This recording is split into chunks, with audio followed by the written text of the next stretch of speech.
Hello everyone, welcome to Sharma classes. देखिए, आज जो मैं इस वीडियो में आप लोगों के लिए चैप्टर लेकर आया हूँ, जो मैं इसमें शुरू करने जा रहा हूँ, वो है 10th क्लास के लिए रिफ्लेक्शन ऑफ लाइट। जो टॉपिक मैं लेकर आया हूँ वो है रिफ्लेक्शन ऑफ लाइट, और ये वीडियो मेरी 10th क्लास के लिए है। ये 10th क्लास में आपके लाइट का चैप्टर है। तो जैसे कि चैप्टर में है लाइट। अब ये लाइट क्या है? What is light?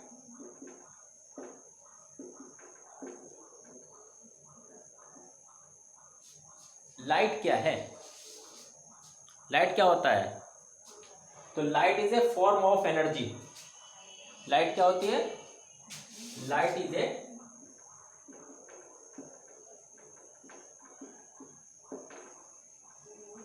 Form of energy.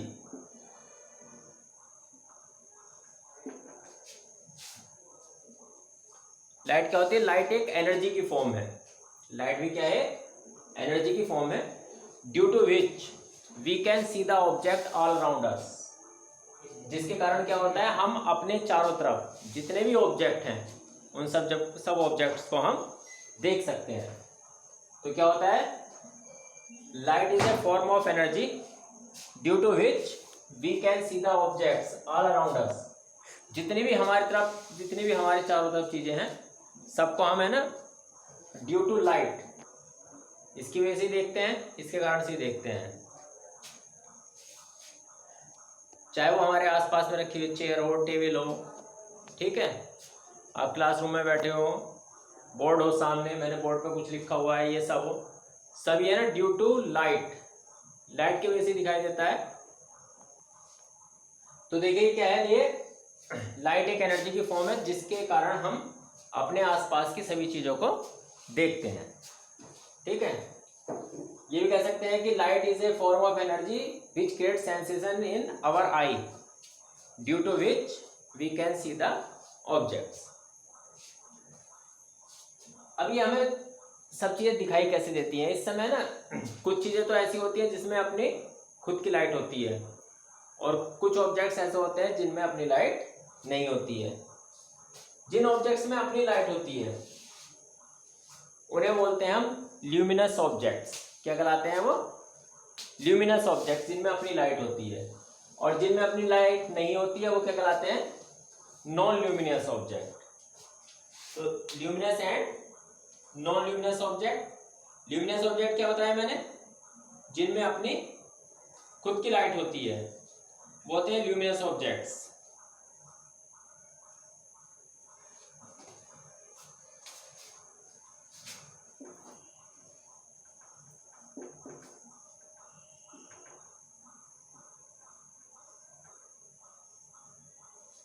जैसे सन। सन में क्या होता है? अपनी लाइट होती है भाई। सन क्या है? सन में कैसी है? अपनी लाइट है। तो ये कैसा ऑब्जेक्ट है? ल्यूमिनस ऑब्जेक्ट है। स्टार्स में क्या होता है? अपनी लाइट्स होती है, तो वो भी क्या है? ल्यूमिनस ऑब्जेक्ट्स हैं।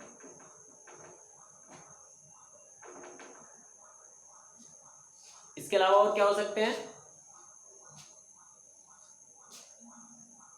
Burning candle. जिस समय कैंडल जलती हुई हो उस समय क्या हो जाएगा? वो ल्यूमिनस ऑब्जेक्ट होगा। ठीक है, लेकिन जिस समय कैंडल जल नहीं रही है तब वो ल्यूमिनस नहीं है, तब उसमें अपनी लाइट नहीं होती है। ठीक है, तो इस तरह से जिनमें अपनी खुद की लाइट होती है वो क्या होते हैं? Luminous objects. और जैसे बल्ब हुआ, जलता हुआ बल्ब हुआ, तो उसमें भी क्या है? अपनी लाइट है, तो ल्यूमिनस ऑब्जेक्ट है। लेकिन जिस समय स्विच ऑफ होता है, बल्ब नहीं जल रहा होता है, ठीक है, तब वो ल्यूमिनस ऑब्जेक्ट नहीं होगा। तो जिनमें अपनी लाइट होती है वो तो होते हैं ल्यूमिनस, और जिनमें अपनी लाइट नहीं होती वो क्या होता है? Non luminous.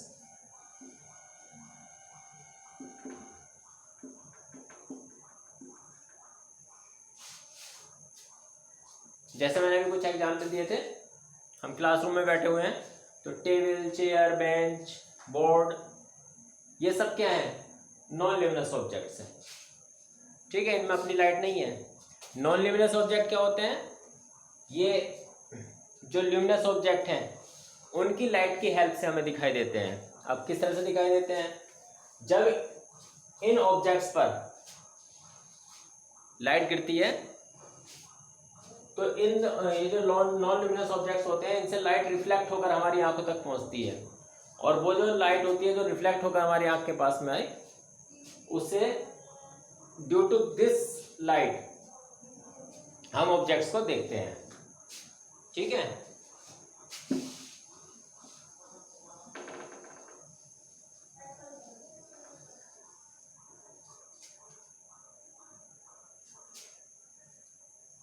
अब देखिए ये तो जितने भी हम ऑब्जेक्ट, जितनी भी चीजें हमें सब दिखाई देती हैं ड्यू टू लाइट दिखाई देती हैं। हम वरना अगर लाइट नहीं होगी तो हम कुछ भी नहीं देख पाएंगे। मेन रीजन क्या है सब चीज हमें दिखाई देने का? लाइट है। ठीक है, इसलिए हम अंधेरे में नहीं देख पाते हैं, अंधेरे में लाइट नहीं होती है तो हम कोई भी चीज देख नहीं पाते हैं।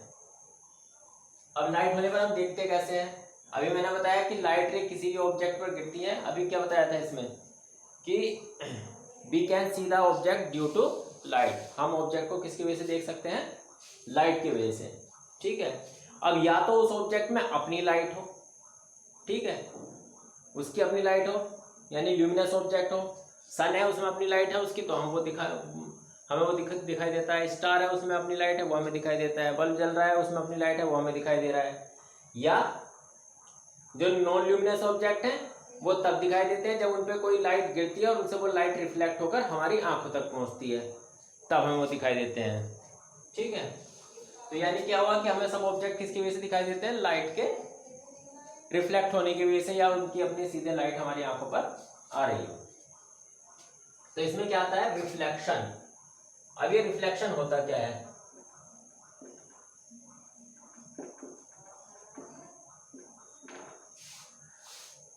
रिफ्लेक्शन तो देखिए जब किसी ऑब्जेक्ट पर कोई लाइट रे गिरती है, ठीक है, तो किसी भी ऑब्जेक्ट पर लाइट रे गिरने के बाद में, जैसे ये कोई ऑब्जेक्ट है और इस पर लाइट रे यहां से आकर ये गिरी इस पर, और इससे टकराने के बाद में वो वापस उसी मीडियम में चली जाए जिस मीडियम से वो आ रही थी। ठीक, इसे बोलते हैं रिफ्लेक्शन ऑफ लाइट। क्या कहलाता है ये? Reflection of light. ठीक, यानी कि व्हेन ए लाइट रे falls on a smooth surface, जब कोई लाइट रे किसी स्मूथ सरफेस पर गिरती है, स्मूथ नहीं रफ सरफेस से भी रिफ्लेक्ट हो जाएगी, लेकिन क्या है कि स्मूथ सरफेस से ज्यादा लाइट रे ज्यादा क्वांटिटी में रिफ्लेक्ट होती है और रफ सरफेस से कम।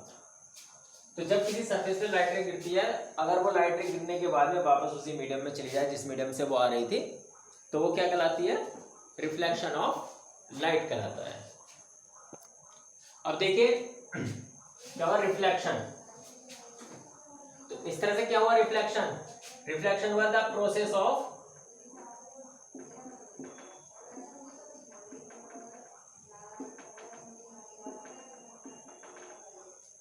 Process of sending back the light रे।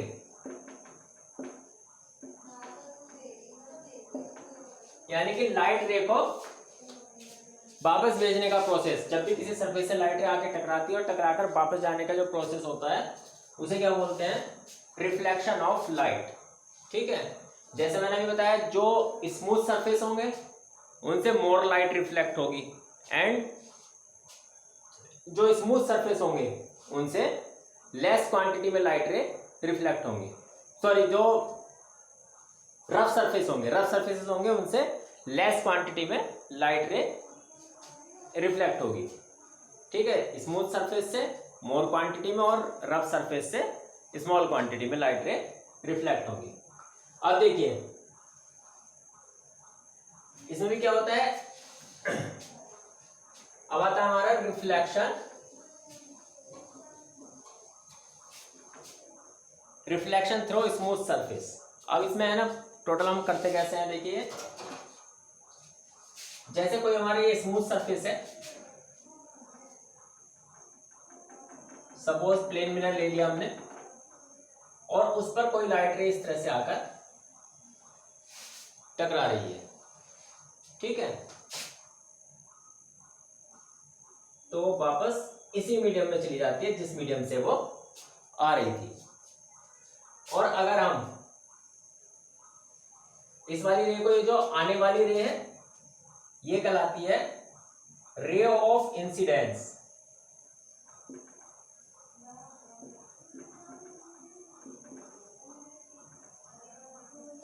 और ये कहलाती है रे ऑफ रिफ्लेक्शन, या इसे बोल देते हैं इंसिडेंट रे, और ये रिफ्लेक्टेड रे, ये भी कह सकते हो इंसिडेंट रे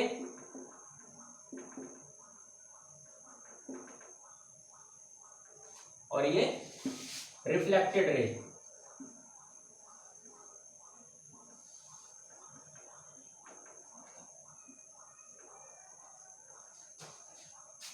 जिस पॉइंट पर आकर ये टकराती है यहां पर, उसे बोलते हैं पॉइंट ऑफ इंसिडेंस।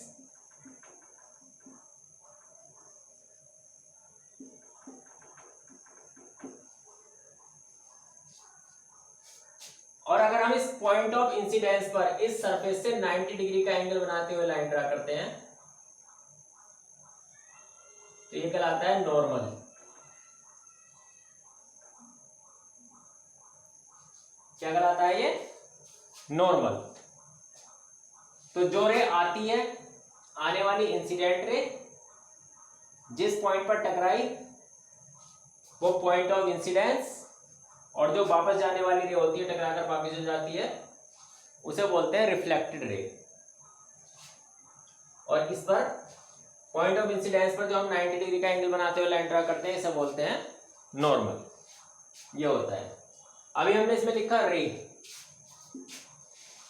अब इसमें है ना, एक आपको वर्ड सुनने के लिए मिलेगा रे, और एक बीम ऑफ लाइट। अब इनमें क्या डिफरेंस है रे और बीम ऑफ लाइट में? रे तो सिंगल ये स्ट्रेट लाइन हुई जिस पर लाइट ट्रेवल करती है। रे क्या हुई? एक सिंगल स्ट्रेट लाइन जिस पर लाइट ट्रेवल करती है। और अगर एक काफी सारी रेज का ग्रुप हो तो उसे बोल देते हैं बीम ऑफ लाइट। ये पैरेलल रेज होंगी सब, तो ये कहलाएगा बीम ऑफ लाइट। तो इस तरह से हुआ ये हुआ रिफ्लेक्शन ऑफ लाइट। अब इसमें रिफ्लेक्शन ऑफ लाइट में इसके there are two laws of reflection of light. इसके दो नियम है, टू लॉज है। फर्स्ट, द इंसिडेंट रे, ये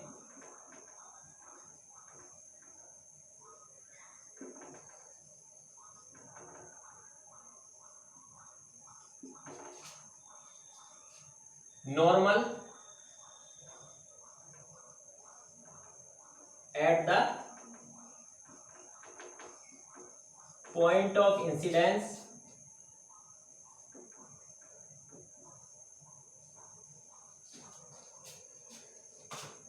and the reflected ray।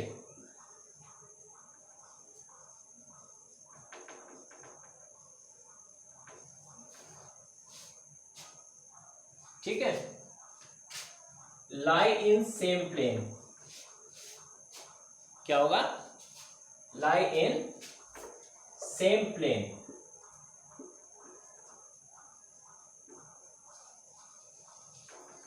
यानी कि जो इंसिडेंट रे होती है, रिफ्लेक्टेड रे होती है, normal at the point of incidence, ये सब सेम प्लेन पर लाई करते हैं। ठीक है।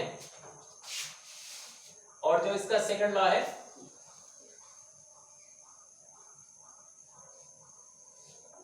सेकंड लॉ इस तरह से है,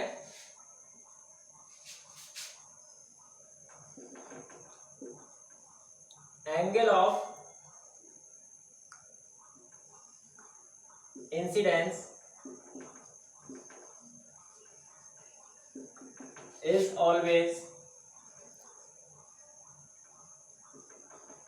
equal to the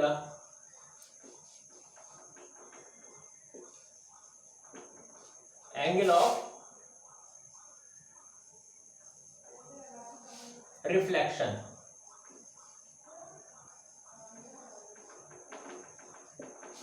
angle of incidence हमेशा क्या होता है, एंगल ऑफ रिफ्लेक्शन के इक्वल होता है।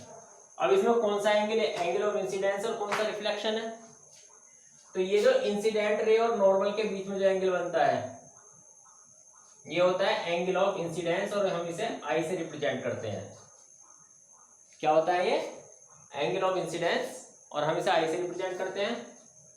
और जो नॉर्मल के और रिफ्लेक्टेड रे के बीच में एंगल बनता है उसे बोलते हैं एंगल ऑफ रिफ्लेक्शन, और उसे हम आर से रिप्रेजेंट करते हैं। तो इसका मतलब क्या हुआ यहाँ पर, angle i is equal to angle r. हमेशा angle of incidence angle of reflection के इक्वल होता है। ठीक है, तो ये मैंने आप लोगों को रिफ्लेक्शन शुरू कराया है, और इसमें पहले मैंने आपको बताया लाइट क्या होता है, उसके बाद ल्यूमिनस नॉन ल्यूमिनस ऑब्जेक्ट्स क्या होते हैं, उसके बाद मैंने आपको रिफ्लेक्शन बताया एंड लॉज ऑफ रिफ्लेक्शन। अब मैं इसे नेक्स्ट वीडियो में आगे बढ़ाऊंगा और धीरे धीरे ये टोटल चैप्टर कंप्लीट करा देंगे। बस आपको है ना ये वीडियो देखते रहना है और साथ में इसे ये रिवाइज करते रहना है। ठीक है, और लास्ट में मुझे ये कहना है कि मेरे चैनल को इसे सब्सक्राइब जरूर कीजिए। Thank you.